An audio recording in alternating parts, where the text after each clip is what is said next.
और बदकिस्मती से यहाँ तो जंगल का कानून है। आज देख लीजिए, आज अभी पूछ रहे थे अफशार खबर साहब से, मैं सुप्रीम कोर्ट के अंदर मौजूद था। ये है आजाद अदलिया आपकी। आप काजी साहब से पूछे ना, चीफ जस्टिस साहब को सवाल करे, आज आपको करना चाहिए इस प्रोग्राम में, भाई आपने वीडियो लिंक के जरिए खान साहब को बुलाया, आज कहाँ गई आपकी वीडियो लाइव स्ट्रीम, कहाँ गई? क्यों नहीं आज वहां पर आपने कौम को दिखाया लाइव इसको? पहले तो बड़ा शौक था, सारी अब लाइव दिखाते थे। और इवन हमारे एडवोकेट जनरल जो केपी के हैं, वो पेश हुए काजी साहब के पास। उन्होंने कहा काजी साहब ये लाइव स्ट्रीम नहीं जा रहा, तो कहने लगा बैठे बैठे बैठे बैठे। ये है मेरी भाई आपकी आजाद अदलिया।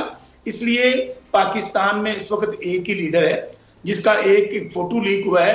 असल में प्रॉब्लम तो होना चाहिए दुबई लीक से या पनामा लीक से, जहां पे लूटमार हुई है, करप्शन हुई है।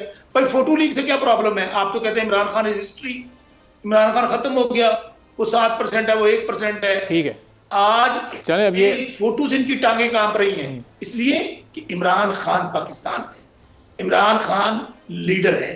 इमरान खान वो मुर्शिद का जो दीदार हुआ है ना, वो सिर्फ पाकिस्तान का लीडर नहीं है, वो इस्लामी उम्मा का लीडर है। आज पूरी दुनिया देख रही है कि इमरान खान जो है वो लोग उसको समझते हैं कि वाहिद लीडर है जो पाकिस्तान को मसाइल से निकाल सकता है, जो पाकिस्तान की आज़ादी की बात करता है, जो रूल ऑफ लॉ की बात करता है, जो कहता है कि पाकिस्तान में उस वक्त तरक्की हो सकती है सबसे बड़ी बात जब इंसाफ होगा। सब्सक्राइब करें और बेल दबाएं ताकि कोई खबर रह न जाए।